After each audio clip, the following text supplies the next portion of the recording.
بسم اللہ الرحمن الرحیم۔ السلام علیکم ورحمۃ اللہ وبرکاتہ۔ معزز سامعین اکرام، آج میں آپ کی خدمت میں حاضر ہوا ہوں، ایک ایسا عمل لے کر حاضر ہوا ہوں جو دنیا دنگ رہ جائے گی۔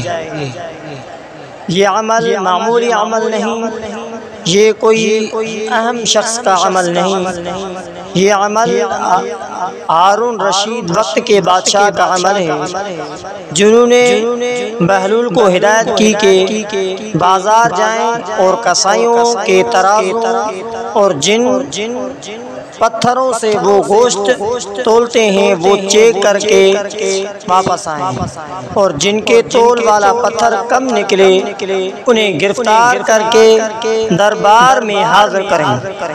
بہلول نے بازار جانا شروع کیا۔ جب بازار گئے تو پہلے کسائی کا تول والا پتھر چیک کرتے ہوئے دیکھا تو وہ کم نکلتا ہے۔ کسائی سے پوچھا کہ حالات کیسے چل رہے ہیں؟ تو کسائی نے کہا کہ بہت برے دن گزر رہے ہیں، دل کرتا ہے کہ گوشت والی چھری اپنے بدن میں گھسا دوں اور ہمیشہ کے لیے ابدی نیند سو جاؤں۔ بہلول یہ دیکھ کر آگے بڑھا دوسرے کسائی کے طرف، اور جب دوسرے کسائی سے ملا تو تول والے پتھر کو چیک کیا۔ چیک کرتے ہوئے وہ بھی دیکھا تو کم نکلا۔ کسائی سے پوچھتے ہیں کہ کیا حالات ہیں گھر کے؟ وہ کہتا ہے کہ کاش اللہ تبارک و تعالی مجھے پیدا ہی نہ کرتا تو بہتر ہوتا، کیونکہ اس ضلالت والی زندگی سے پیدا ہی نہ ہوتا تو بہتر ہوتا۔ ضلالت والی زندگی گزار رہا ہوں۔ بہلول آگے بڑھے، تیسرے کسائی کے پاس پہنچے، تول والا پتھر چیک کیا تو بالکل درست پایا۔ کسائی سے پوچھا کہ زندگی کیسی گزر رہی ہے؟ تو کسائی نے بے ساختہ کہا کہ اللہ تبارک و تعالی کا لاکھ شکر ہے، بہت خوش ہوں۔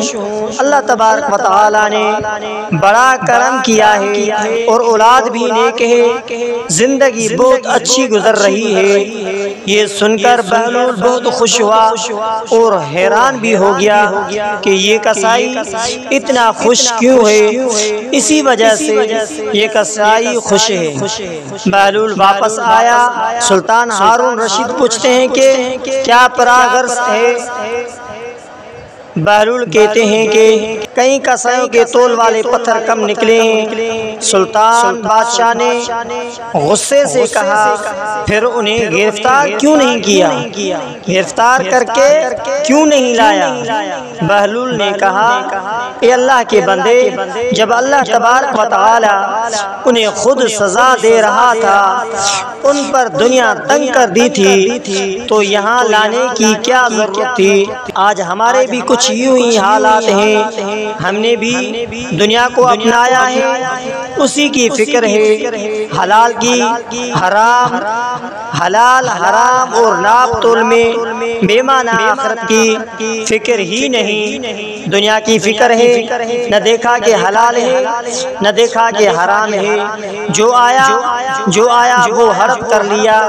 تو جب ایسے ہی ہوا، ناپ تول میں کمی کی اور دھوکہ بازی کی اور گناہوں میں مبتلا ہو گئے، تو ہم بھی دنیا میں ایسی زندگی گزار رہے ہیں جیسے ان کسائیوں نے اپنی زندگی ذلت والی گزار رہے تھے، تو ہمارے بھی کچھ ایسے ہی حالات ہیں۔ تو معزز سامعین اکرام، اگر ہم بھی اللہ تبارک و تعالی کو یاد کریں اور حلال رزق کمائیں تو انشاءاللہ ہماری زندگی بھی اچھی گزرے گی اور ہمارے بچے بھی نیک اور صالح ہوں گے، ورنہ ہمارے بچے، ہماری زندگی، ہماری نافرمانیاں، ہمارے گناہ، یہ سارے کے سارے ہمارے لیے ہی وبال بنیں گے، دنیا میں بھی رسوائی ہوگی، آخرت میں بھی رسوائی ہوگی۔